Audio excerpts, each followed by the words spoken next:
உயிர்த்தெழுந்த இயேசு கிறிஸ்துவின் இனிதான நாமத்தினாலே உங்கள் ஒவ்வொருவரையும் வாழ்த்தி, தேவனுடைய ஜீவனுள்ள வார்த்தையின் மூலமாய் உங்களை சந்திப்பதில் நான் கர்த்தருக்குள் மகிழ்ச்சி அடைகின்றேன்.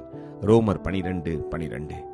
நம்பிக்கையிலே சந்தோஷமாயிருங்கள், உபத்திரவத்திலே பொறுமையாயிருங்கள், ஜெபத்திலே உறுதியாய் தரித்திருங்கள். ஆமென். கர்த்தருக்குள் பிரியமான தேவஜனமே, இந்த புதிய நாளிலே தேவன் நம்மை பார்த்து சொல்கிறார், உங்களுடைய நம்பிக்கை என்னுடைய வார்த்தையாய் இருக்க வேண்டும். ஆம், கர்த்தர் மேல் நீங்கள் நானும் ஒவ்வொரு நிமிடமும் நம்பி வாழ்கின்ற போது தேவன் நம்முடைய வாழ்க்கையில என்ன நடந்தாலும் எல்லாவற்றையும் அவர் நிச்சயமாய் பார்த்து கொள்வார். இஸ்ரவேலே, கர்த்தரை நம்பு, அவரே அவர்களுக்கு துணையும் அவர்களுக்கு கேடகவுமாய் இருக்கிறார். ஆரோன் குடும்பத்தாரே, கர்த்தரை நம்புங்கள், அவரே அவர்களுக்கு துணையும் அவர்களுக்கு கேடகவுமாய் இருக்கிறார். கர்த்தருக்கு பயப்படுகிறவர்களே, கர்த்தரை நம்புங்கள், அவரே அவர்களுக்கு துணையும் அவர்களுக்கு கேடகவுமாய் இருக்கிறார் என்று வேதம் சொல்கிறது. ஆம், தகப்பன் இல்லாத, தாய் இல்லாத, பெற்றோர்கள் இல்லாத, உடன் பிறந்தவர்கள் இல்லாத, உறவினர்கள் இல்லாத வாழ்ந்து வருகிற ஒவ்வொருவரையும் பார்த்து கர்த்தர் சொல்கிறார், உங்களுடைய நம்பிக்கை என் மேல் இருக்கட்டும்.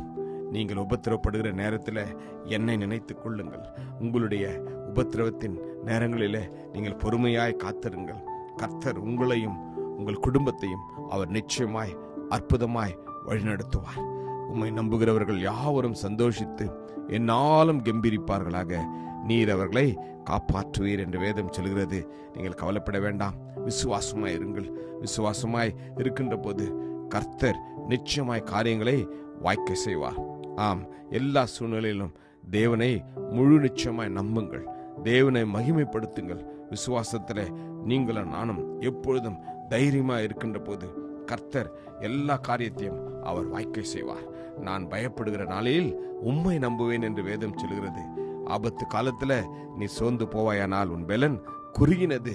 எனவே நீங்கள் எந்த சூழ்நிலையிலும் சோர்ந்து போகாதபடி தேவனுடைய வார்த்தையை உறுதியாய் பற்றி கொண்டு இருக்கின்ற போது கர்த்தர் நிச்சயமாய் உங்களையும் என்னையும் அசையாத நிலைத்து நிற்கும் சீயோன் பர்வதத்தை போல அவர் பார்த்து கொள்வார். உபத்திரவம் பொறுமையையும், பொறுமை பரீட்சையையும், பரீட்சை நம்பிக்கையையும் உண்டாக்குகிறது என்று நாங்கள் அறிந்து உபத்திரவத்திலே மேன்மை பாராட்டுகிறோம் என்று வேதம் சொல்கிறது.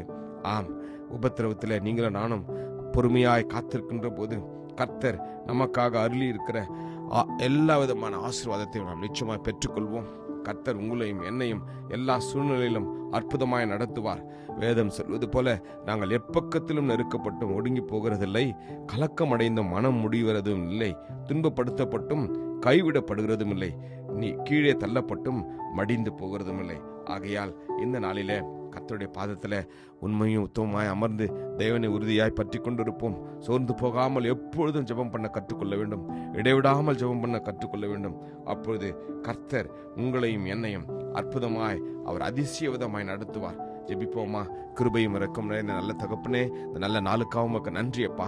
ஆண்டவரே, ஒவ்வொருவரும் உம்மேல் வைத்திருக்கிற நம்பிக்கையில எப்பொழுதும் சந்தோஷமா இருக்கவும், உபத்திரவத்திலே பொறுமையா இருக்கவும், ஜெபத்திலே உறுதியா இருக்கவும் நீர் இந்த நாளில் பாராட்டுகிற கிருபைக்காக நன்றி. ஆசீர்வதியும் இயேசு நாமத்திலே ஜெபிக்கிறோம் ஜீவனுள்ள நல்ல தகப்பனே. ஆமென். God bless you. Jesus loves you. Amen.